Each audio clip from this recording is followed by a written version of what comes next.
Hi viewers, welcome to our channel. ప్రస్తుతం మనతో పాటు దాము బాలాజీ గారు సీనియర్ జర్నలిస్ట్ ఉన్నారు. వారితో ఒకసారి మాట్లాడదాం. సార్ నమస్కారం. సార్ నమస్తే. Sir next Kodali Nani arrest అయ్యే అవకాశం ఉందని చెప్పేసి వార్తలైతే వినిపిస్తున్నాయి. ఆయన కూడా ముందస్తు బెయిల్ కోసం కోర్టుకు వెళ్ళినట్టుగా కూడా తెలుస్తూ ఉంది. మరి ఏ కేసులో అరెస్ట్ అయ్యే అవకాశం ఉంది, అండ్ పోసాన్ని ఏ జైలు పంపించారో కొడాలి నానిని కూడా అదే జైలుకు పంపించే ప్రయత్నం చేస్తున్నారని కూడా వినిపిస్తుంది. సార్ మరి ఏం జరిగే అవకాశం ఉంది కొడాలి నాని విషయం?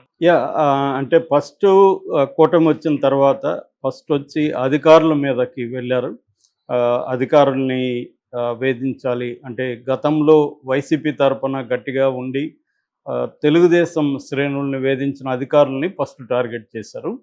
దాని తర్వాత సోషల్ మీడియాని, వైసీపీ సోషల్ మీడియాని టార్గెట్ చేశారు. దాని తర్వాత కొంతమంది వైసీపీ నాయకుల్ని టార్గెట్ చేయడం మొదలుపెట్టారు. అందులో ఫస్ట్ వలమనేని వంశీ, దాని తర్వాత పోసాని కృష్ణమురళి, నెక్స్ట్ రోజా, తర్వాత కొడాలి నాని, వీళ్ళిద్దరూ లిస్ట్లో ఉన్నట్టుగా తెలుస్తుంది. సో వీళ్ళు ఒక ప్లాన్డ్గా 1 by 1 వెళ్తున్నారు. రెండోది టైమింగ్ కూడా ఇంపార్టెంట్గా ఫీల్ అవుతున్నారు. ఇప్పుడు మనం చూస్తే పోసాని కృష్ణమురళిని అరెస్ట్ చేసిన టైమింగ్ చూస్తే జీవీ రెడ్డి ఇష్యూ వచ్చినప్పుడు దాన్ని డైవర్ట్ చేయడానికి పోసానిని రంగంలోకి తీసుకొచ్చారు. అలాగా ఇప్పుడు కొడాలి నానిని కూడా అరెస్ట్ చేయడానికి రంగం సిద్ధం చేసుకున్నారు. నిజానికి కొడాలి నాని మీద గతంలో చాలా కేసులు ఉన్నాయి.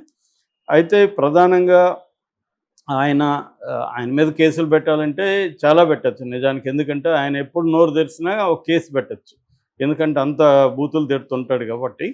సో ఆ రకంగా ఆయన మీద చాలా కేసులు ఉన్నాయి. కానీ ఇప్పుడు పెట్టింది విచిత్రమైన కేసు అని చెప్పచ్చు. అదేంటంటే పోలీసుల్ని ఆయన ఆత్మస్థైర్యం దెబ్బతినే విధంగా ప్రవర్తించాడనేది కేసు.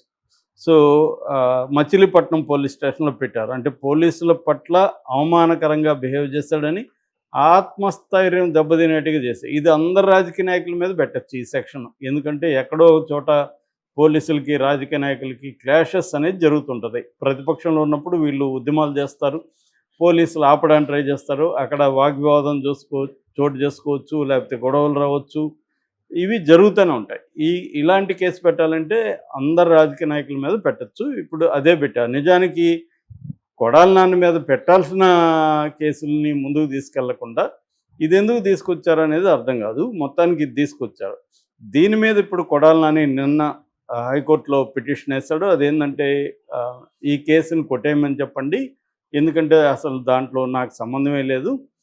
రెండోది అది 7 ఏళ్ళు జైలు శిక్ష పడే సెక్షన్లే కాబట్టి వాళ్ళని నోటీసులు నాకు ఇవ్వమన్నది, అరెస్ట్ చేయొద్దని చెప్పండి అనేది కోర్టుకు వెళ్ళాడు. కోర్టు దీని విషయం మీద విచారణ జరిపి తేల్చాల్సింది. కానీ మనం కానీ ఈ కూటమి మోడస్ ఆపరెండే కానీ చూస్తూ వస్తే, అంటే వాళ్ళు ఏ పద్ధతిలో వైసీపీ వాళ్ళ మీద కేసులు పెడుతున్నారు, అరెస్టులు చేస్తున్నారు చూస్తే, హైకోర్టే చాలాసార్లు అనింది కంప్లైంట్ ఒకటి ఉంటే సెక్షన్లో ఒకటి పెడుతున్నారు. సో కంప్లైంట్లో లేని సెక్షన్లో ఎందుకు పెడుతున్నారు అనేది ఒకటి ప్రశ్నించింది. రెండోది చిన్న లోయర్ కోర్ట్స్ని కూడా యాంత్రికంగా మీరు రిమాండ్కి పంపించేస్తున్నారు. ఆ సెక్షన్లలో 7 ఏళ్ళ కంటే పైన జైలు శిక్ష ఉన్న సెక్షన్లు అయితేనే మీరు రిమాండ్కి పెట్టాలి. రెండోది ఆ కంప్లైంట్లో ఉన్న సెక్షన్లు పెట్టారా లేదా, సంబంధం లేని సెక్షన్లు పెట్టారా లేదా కూడా చూసుకోవాలి.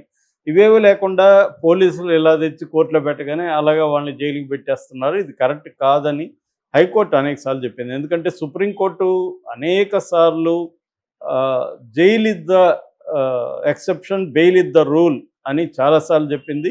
7 ఏళ్ళకు పైన ఉంటే మాత్రమే అరెస్టు చేయాలి, 7 ఏళ్ళకు లోపల ఉంటే పోలీసులు అరెస్ట్ చేయకూడదు, నోటీసులు ఇచ్చి విచారించాలి అనేది కూడా చెప్పింది. సో ఒక పక్క ఏంటంటే దీనివల్ల కోర్టులకు కూడా కేసులు ఎక్కువైపోతున్నాయి. ఆల్రెడీ 5 కోట్ల కేసులు పెండింగ్లో ఉన్నాయి. ఒక్క సుప్రీంకోర్టులోనే 55,000 నుంచి 60,000 కేసులు పెండింగ్లో ఉంటే, మళ్ళీ ఈ కేసులు రాజకీయ కక్ష సాధింపు వల్ల ఏమవుతుందంటే ఈ కేసులతో నిండిపోతాయి కోర్టులు. దానివల్ల రియల్గా కోర్టుల్లో బాధితులు ఏళ్ల తరబడి ఉంటారు. ఆ కేసులు సాల్వ్ కావట్లేదు. ఇది కూడా మేజర్ ప్రాబ్లం. మనం చూస్తే ఇక్కడైనా ఆంధ్రప్రదేశ్లో చాలా ఎక్కువ, ఇక్కడ కూడా అది మొదలుపెట్టాడు రేవంత్ రెడ్డి. సో తమని విమర్శించే వాళ్ళు, తమని ప్రశ్నించే వాళ్ళని కేసుల మీద పెట్టడం, ప్రతిపక్ష నాయకుల్ని కేసులు పెట్టి ఇరికించడం, సోషల్ మీడియాలో పోస్టులు పెట్టే వాళ్ళని కేసుల్లో పెట్టడం అనేది చేస్తున్నారు. మొన్న కూడా ఒక సెటైర్ వేస్తే కూడా మీరు ఇది శిక్షార్హమా అని కూడా కోర్టు ప్రశ్నించింది. అతను సెటైర్ వేస్తూ పోస్ట్ పెట్టాడు. ఇది నేషనల్ వైడ్గా బీజేపీ కూడా ఇదే చేస్తుంది. జర్నలిస్టులని వేధించడం, ప్రతిపక్షాల మీద కేసులు పెట్టడం. ఆ మధ్య కూడా 193 కేసుల్లో ఈడీ పెట్టిన 193 కేసుల్లో ఓన్లీ 2 మాత్రమే కన్విక్షన్ 10 ఏళ్లలో.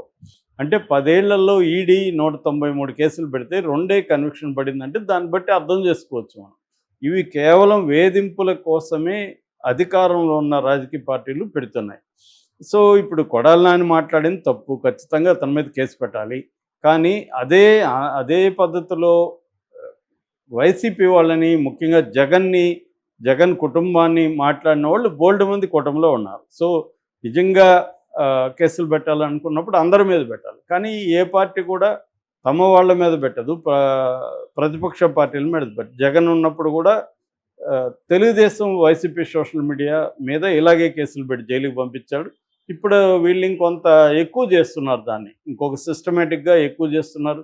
మేబీ దీనికి కూడా ఒక మంత్రిత్వ శాఖ పెడతారేమో అనిపిస్తుంది త్వరలో. ప్రతిపక్షాలను ఎలా వేధించాలి అనేది ఒక మంత్రిత్వ శాఖ పెట్టుకుంటే ఇంకా బాగుంటుంది. అది అనౌన్స్ చేయలేదు కానీ ఆ పద్ధతిలోనే జరుగుతుంది. వెరీ ఆర్గనైజ్డ్గా జరుగుతుంది. కొంతమందిని కేసులు పెట్టడం, వాళ్ళని కోర్టుకు ప్రొడ్యూస్ చేయకుండా పోలీస్ స్టేషన్లు పెట్టుకొని కొట్టడం, తిప్పించడం చేస్తున్నారు. ఇంకొంతమంది మీద కేసులు పెట్టి వాళ్ళని లేని సెక్షన్లు, వాళ్ళు చేయని నేరం మీద వాళ్ళని నేరాలను మోపి, అంటే బెయిల్ రాకుండా చూసుకోవడానికి non bailable and cognisable sections ఏవైతే ఉన్నాయో, లైక్ 111 BNS. 111 BNS అనేది క్రిమినల్ ఆర్గనైజేషన్లో లేదా ఆర్గనైజ్డ్ క్రైమ్ సిండికేట్లో మెంబర్గా ఉండే వాళ్ళ మీద పెడతారు. ఇప్పుడు పోసాని మీద అదే పెట్టారు. ఇప్పుడు కొడాలి నాని పరిస్థితి కూడా అదే. కొడాలి నానికి తెలియదు అంటే ఖచ్చితంగా తెలిసే ఉంటుంది, అతను ప్రిపేర్ అయిపోయి ఉంటాడు. ఎందుకంటే కొడాలి నాని 4 సార్లు ఎమ్మెల్యేగా గెలిచాడు, 2 సార్లు తెలుగుదేశం 2004లో ఆయన తెలుగుదేశంలో వచ్చాడు. వాళ్ళది రాజకీయ ఫ్యామిలీ. అర్జున్ రావు అని వాళ్ళ నాన్న రాజకీయాల్లో ఉండేవాళ్ళు, రాజకీయ ఫ్యామిలీ. దాని తర్వాత ఆయన నందమూరి హరికృష్ణకి నమ్మిన పొంటిలాగా అయ్యాడు, వాళ్ళ ఇంట్లో ఒక ఫ్యామిలీ మెంబర్ అయ్యాడు. తర్వాత జూనియర్ ఎన్టీఆర్కి ఒక ఫ్రెండ్ లాగా, ఒక అన్నలాగా, వాళ్ళ ఫ్యామిలీలో మెంబర్ లాగా ఉండేవాడు. అలాగా ఆయన నందమూరి హరికృష్ణ రికమెండేషన్తో 2004లో సిట్టింగ్ ఎమ్మెల్యేని కాదని ఈయనకి సీట్ ఇచ్చారు తెలుగుదేశంలో. ఆయన కూడా మంచిగా గెలిచాడు. దాని తర్వాత 2009లో కూడా తెలుగుదేశంలో గెలిచాడు. ఆ తర్వాత ఇటు హరికృష్ణని, జూనియర్ ఎన్టీఆర్ని చంద్రబాబు పక్కన పెట్టాడు. దాంతో ఈయన కూడా దూరం అవ్వడం. అలాగే 2012లో ఆయన వైసీపీలో చేరాడు. దాని తర్వాత 14లో వైసీపీ నుంచి పోటీ చేశాడు, మంచిగా గెలిచాడు. దాని తర్వాత 19లో కూడా వైసీపీ నుంచి గెలిచాడు. అయితే 2024లో ఆయన ఓడిపోయాడు. అయితే 4 సార్లు ఆయన వరుసగా గెలవడం అనేది చెప్పుకోవాల్సిన విషయం. బట్ ఈయన మీద ఇంకా రకరకాల అభియోగాలు వస్తున్నాయి. నిన్ననే ఈనాడులో మల్లాయపాలెం జగనన్న కాలనీలో మెరక పనుల కోసం డబ్బులు ఖర్చు పెడితే అందులో 200 కోట్లు తినేశాడని ఈనాడులో వచ్చింది. దీనికి సమాధానంగా వైసీపీ నాయకులు అసలు గవర్నమెంట్ ఇచ్చిందే 40 కోట్లు, 200 కోట్లు ఎలా తింటారు, మొత్తం 178 ఎకరాల్లో ఇల్లు కట్టించడానికి ఒక ఎకరాకి 52 లక్షల చొప్పున పే చేసాము, దాంట్లో ఎక్కడ అవినీతి జరగలేదని వాళ్ళు ఇస్తున్నారు. ఏదేమైనా మనకి మీడియా చూస్తే కొడాలి నాని మీద ఇంకా కేసులను ఎస్టాబ్లిష్ చేస్తున్నట్టుగా కనబడుతుంది. సో కొడాలి నాని కూడా ఇప్పుడే కానీ అరెస్ట్ అయితే ఖచ్చితంగా పోసాని జైల్లోనే పెట్టాలి అనేది కూడా ఉంది వీళ్ళకి. సో ఏదేమైనా ఒకసారి అరెస్ట్ అయితే మాత్రం కొడాలి నాని కూడా త్వరగా అయితే ఆయనకి బెయిల్ రాయి వరుసగా ఇంకా కేసులు పెడుతూనే ఉంటారు. ఎప్పుడు అరెస్టు ఏంటనేది టైమింగ్ ఇంకా ఐడియా లేదు, కానీ ఖచ్చితంగా ఎందుకంటే కోర్టులో ఈయన వేశాడు కాబట్టి అది తేలి ఒకవేళ కోర్టు కానీ ఆయన కోరుకున్నట్టుగా అరెస్ట్ చేయొద్దని చెప్తే ఈయనకు ఊరట ఉండొచ్చు ఈ కేసులో.